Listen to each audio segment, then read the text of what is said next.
E no nosso quadro Profissões de hoje, eu estou aqui com o professor e historiador Cláudio Zumaeta, que também é graduado em administração, pós-graduado em História do Brasil e Gestão Municipal, correto? Correto. A gente vai falar sobre você como historiador, sim, mas antes, como foi essa mudança da administração para a história? A administração surgiu como um momento... Foi antes. Um momento da minha vida em que eu não tinha definido ainda um caminho para mim. Foi o meu primeiro vestibular, eu estava em busca de algo que fosse um pouco mais concreto, um pouco mais real para mim, acreditava que podia ser esse o caminho.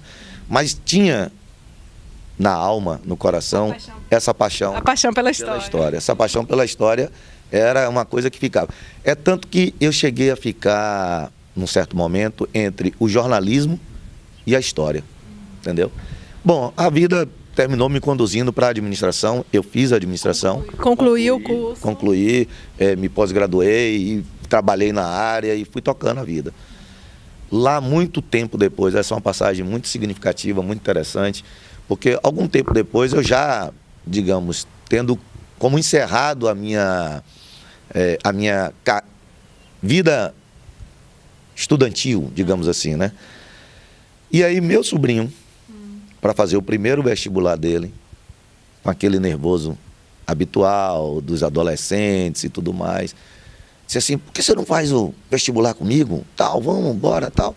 Eu digo: velho, não dá, eu não estou estudando, não é mais esse, eu já tinha encerrado. Estava se preparando para o vestibular. Eu já tinha encerrado. Ele então futucou, acho que involuntariamente, mas mexeu. Ele disse assim: e seu sonho de fazer história? Eu digo: é esse que eu vou fazer. Aí ele virou, e por uma das razões que eu também não queria fazer o vestibular é que ele ia fazer história. A opção dele era história. Você ia ser um concorrente dele. Foi o que eu disse a ele, ele me respondeu assim, aí mudou tudo. Ele disse assim: nós não seremos concorrentes, nós seremos colegas. E foi dessa forma? Foi dessa forma. Vocês dois passaram. Gente, olha, e passou numa universidade pública, isso é válido, isso a gente tem que ressaltar. Em que ano você passou em História? História foi 2000, eu me formei em 2001, né? 2001, 2001 que você passou. 2001, gente, entrar na faculdade ainda não era tão fácil quanto está hoje, por conta do crescimento do número de universidades. A gente teve uma explosão de universidades. Então, 2001 eu lembro que para qualquer curso, até para os cursos de licenciatura, a concorrência, ainda mais uma universidade estadual, a concorrência não era tão fácil, não. É tanto que os anos foram passando, eu entrei na história, me graduei, pós-graduei, troquei a administração pela história, passei para dentro para lecionar, para ensinar, mas essa paixão continuou. E aí eu acompanho meus alunos no Enem, eu faço o Enem com eles e passei para filosofia. E vai fazer? E estou fazendo. Novidade, terceira graduação. Gente, que bacana. É uma vontade que eu tenho também, sabia, de algum momento na vida, de fazer um curso de filosofia. Eu acho que é um curso que expande muito a mente da gente. Você ter enfrentado uma graduação, uma segunda, uma pós-graduação, outra pós-graduação, e estar num estágio pessoal e profissional que permite a você desfrutar de uma nova oportunidade de estudo, sem aquele compromisso. É outra coisa.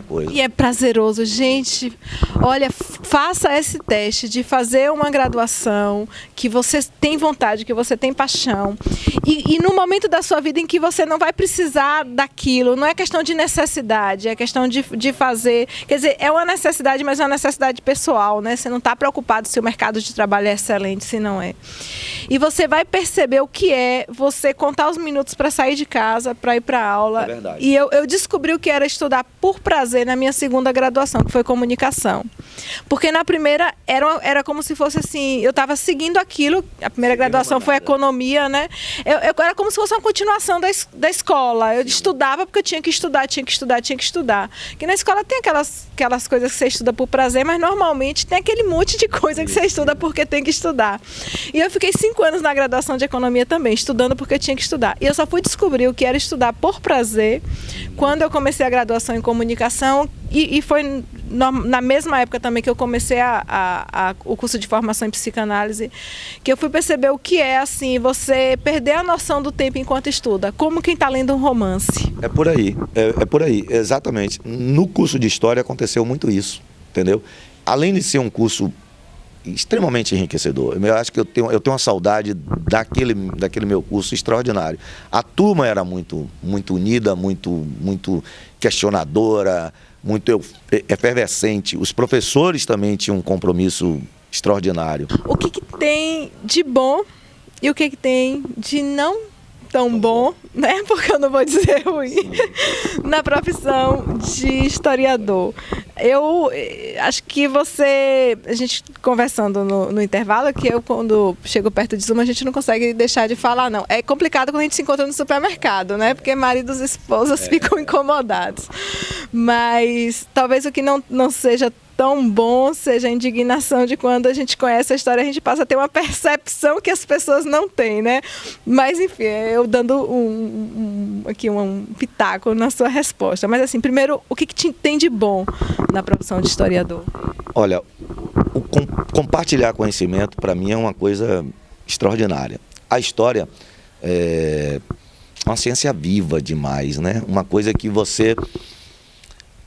A qualquer momento, você faz um planejamento para uma determinada aula, para um determinado conteúdo, e você chega na sala de aula, dependendo da pergunta do aluno, dependendo da situação, aquele planejamento pode se modificar inteiramente. Então, estar diante, digamos assim, é como no teatro, sabe? O teatro, você pode ficar uma longa temporada nele ali.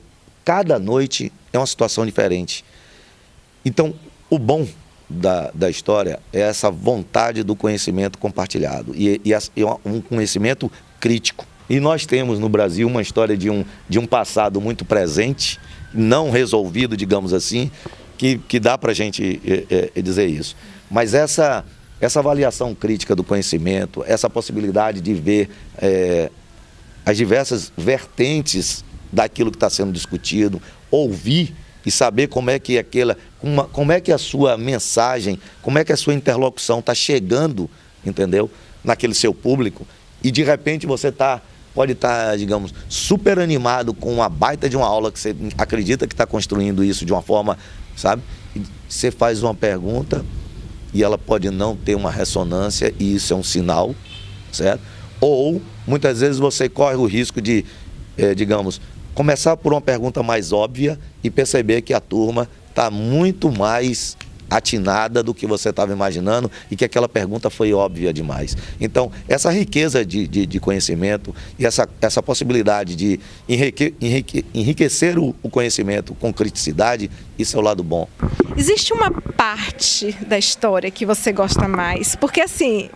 Eu lembro que quando eu estudava história, eu adorava história antiga, porque eu entendia que o conhecimento do começo, da origem, né, de como fundamenta muita coisa. Então eu lembro que eu gostava muito de história antiga, muito mais do que da história moderna, história contemporânea.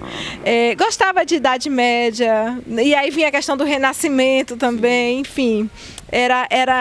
E sempre cronologicamente, eu sempre tive essa necessidade da coisa linear, que eu sei que já não é uma necessidade sua. E eu lembro que eu me situava para estudar por datas. Eu tive uma dificuldade para quando eu fui estudar a Idade Média, porque eu queria saber exatamente quando começava a Idade Média e quando terminava. E tinha a Idade Média Alta. Enfim, não existe um marco, existe um marco específico, que é a queda do Império.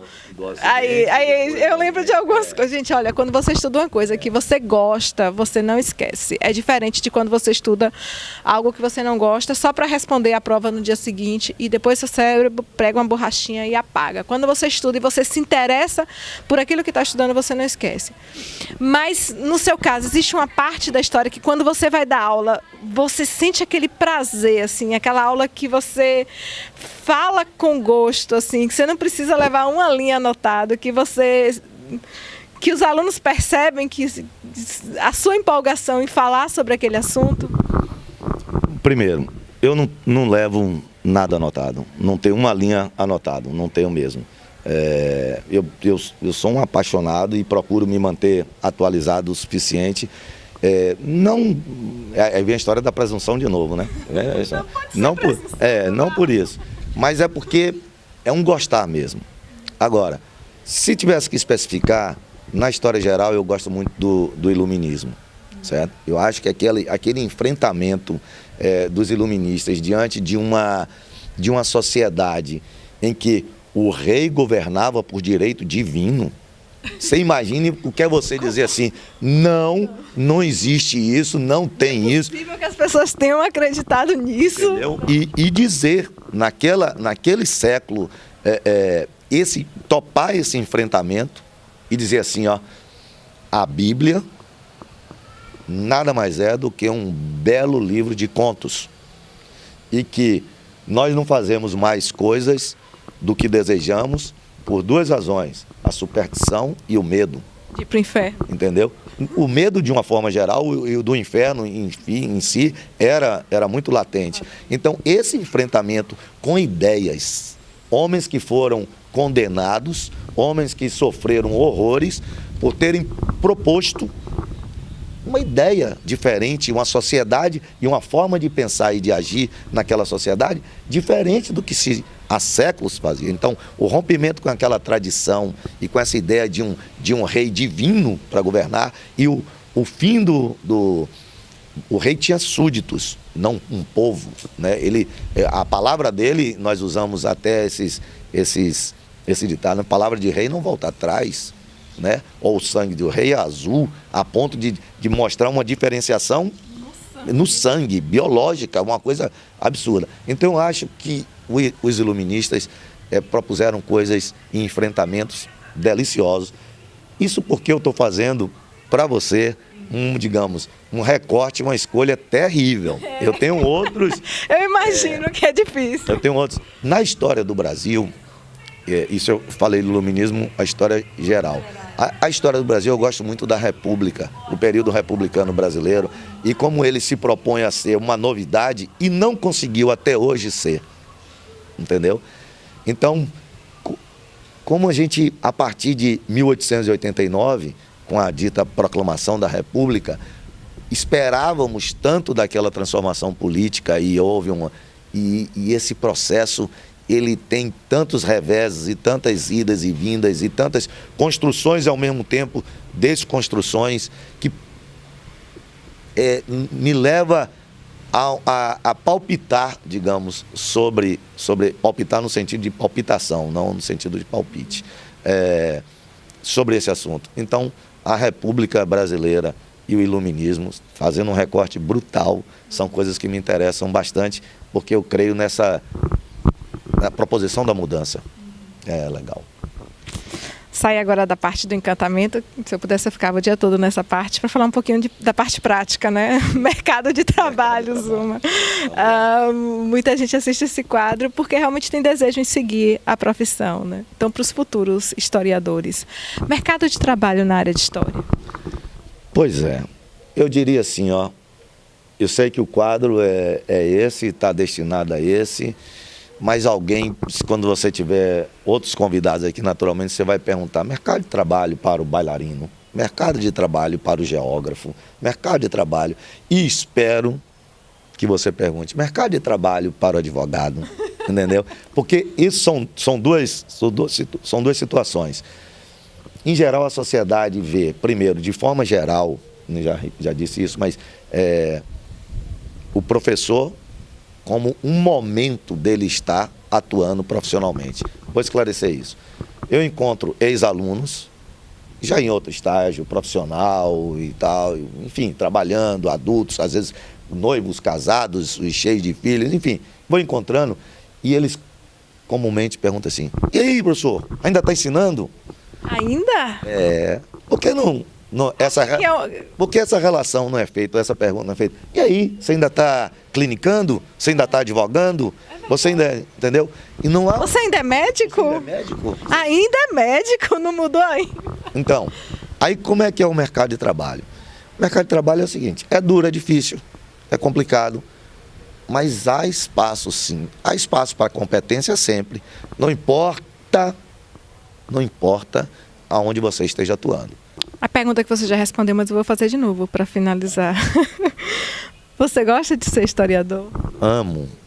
Eu digo, às vezes sem querer, de novo a história, sem querer parecer o que não sou e sem querer, enfim, enfeitar nada, às vezes eu digo aos meus alunos, eles estão aí para... De prova. Caramba, no final do mês vão me pagar por eu estar fazendo isso. Isso é bom demais isso. Aí digo assim, a gente não tem uma sala uniforme, a gente não tem, enfim, procura ter, mas em geral não consegue. Aí digo assim, velho, você não está afim de participar, eu entendo. Agora, não atrapalha a minha aula, não. Deixa eu desfrutar disso, isso é muito bom, eu amo demais. É algo que me realiza mesmo em sala de aula. Olha, Zumaíta, parabéns. Eu acho que esse seu amor, ele transborda, ele transpira, ele é claro, mesmo sem você colocar em palavras, ele é muito perceptível. E Zumaíta sabe, já teve um jovem que chegou para mim e disse que começou a gostar de história após assistir a primeira aula com o professor Zumaíta. Eu contei para ele e eu sei que esses relatos, eles valem mais do que qualquer pagamento do mundo. Parabéns pela escolha, parabéns pelo excelente profissional que você é. Eu acho que se todo mundo escolhesse a profissão com esse amor e com essa paixão, eu acho que nós teríamos uma sociedade totalmente diferente, né? E não de pessoas. O Pedro de Raul Seixas, né? Meu amigo Pedro, que vai para o seu trabalho todo dia sem saber se é bom ou se é ruim. Não, a gente tem que fazer o que a gente gosta, a gente tem que ter certeza que é bom e que a gente ama. Então, professor Cláudio Zumaíta, professor de História no nosso quadro Profissões, e a gente volta semana que vem com outro convidado.